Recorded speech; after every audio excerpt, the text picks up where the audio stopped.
Bismillahirrahmanirrahim. Assalamualaikum warahmatullahi wabarakatuh. Alhamdulillahirabbil alamin wa bihi nasta'in wa ala umuri dunya iwadin wa ala alihi wa ashabihi ajmain. Puji dan syukur kehadiran Allah yang mana hari ini kita masih bisa bertemu lagi pada pertemuan ke-12 pada mata kuliah Filsafat Hukum Islam. Nah, kali ini kita akan membahas tentang bangunan hukum Islam yang ada di Indonesia. Apa saja sih penjelasannya? Mari kita simak di penjelasan berikut ini. Divine Law and Man-Made Law sebagai teori hukum. Hukum Islam dikategorikan sebagai Divine Law karena aturan-aturan yang ada di dalamnya dibuat langsung oleh Tuhan untuk mengatur kehidupan manusia di dunia.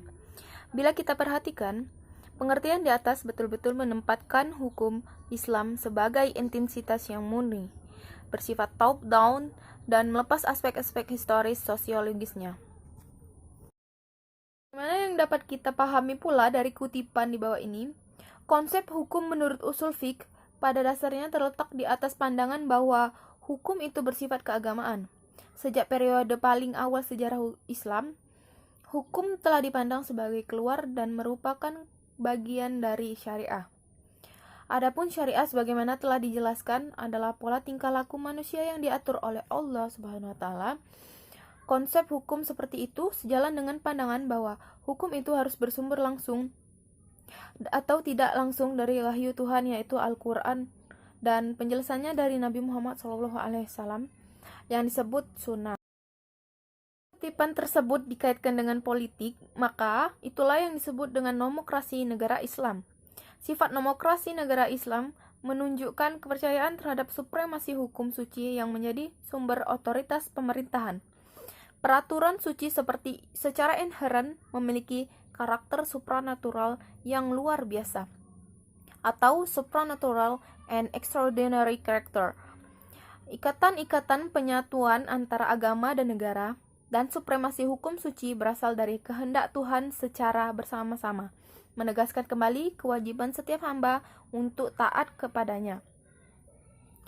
Menurut Khadduri, warga negara Islam adalah hamba Allah dan hukum-hukumnya adalah hukum suci.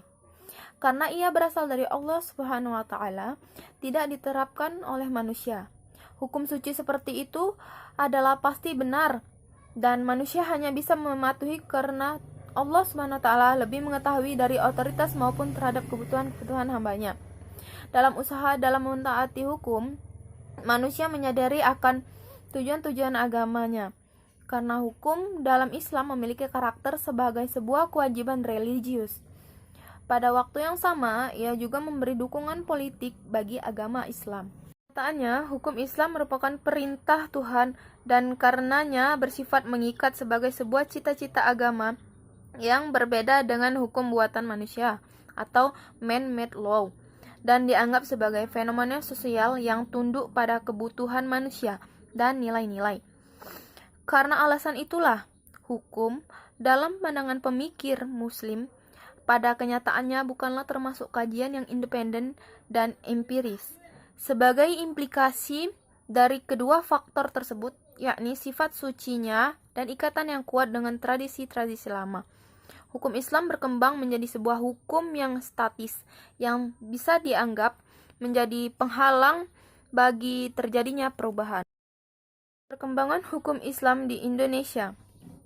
Pada bagian ini, kita akan mendiskusikan relevansi epistemologi hukum Islam Indonesia dengan pembangunan hukum Islam Indonesia dengan pembangunan nasional. Namun, sebelum kita lebih jauh membahas persoalan tersebut, terlebih dahulu sebaiknya kita mengetahui apa yang dimaksud dengan hukum nasional, mengapa kita membutuhkan hukum nasional, dan bagaimana caranya kita mewujudkan hukum nasional tersebut. Melalui penjelasan terhadap aspek-aspek inilah, kita akan mengetahui relevansi epistemologi hukum Islam dengan pembangunan hukum nasional. Dalam rangka membangun sistem hukum nasional, pemerintah menerapkan kebijaksanaan untuk memanfaatkan 3 sistem yang eksis atau living law di Indonesia, yaitu sistem hukum adat, Islam dan Barat atau Belanda sebagai bahan bakunya. Ketiga, sistem hukum sangat berkontribusi dalam pembangunan hukum nasional. Tatanan hukum nasional Indonesia harus mengandung ciri yang pertama, berwawasan kebangsaan dan berwawasan Nusantara.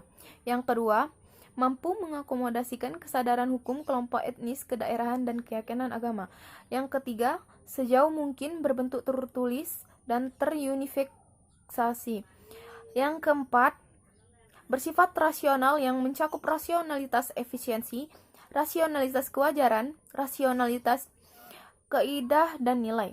Dan yang kelima, responsif terhadap perkembangan aspirasi dan ekspektasi masyarakat. Kemudian ada perkembangan hukum Islam dalam bidang sarana dan prasarana. Berdasarkan penjelasan tadi, tampak sekali dalam hal penetapan kebijakan hukum di Indonesia, pemerintah telah menjadikan hukum Islam sebagai bagian dari hukum nasional. Kondisi seperti ini tidak semata-mata terjadi di Indonesia, tetapi terjadi pula di negara-negara penduduk Muslim, baik yang memiliki konstitusi Islam maupun yang tidak memilikinya. Sebagai sebuah sistem hukum atau bagian dari sebuah sistem hukum, ia mempunyai teks tertulis dalam bidang-bidang yang dicakupkan, memiliki lembaga peradilan sesuai tingkat-tingkatan yang diperlukan, dan mempunyai alat penggerak hukum untuk menjalankannya. Itulah tadi presentasi singkat dari saya mengenai bangunan hukum yang ada di Indonesia.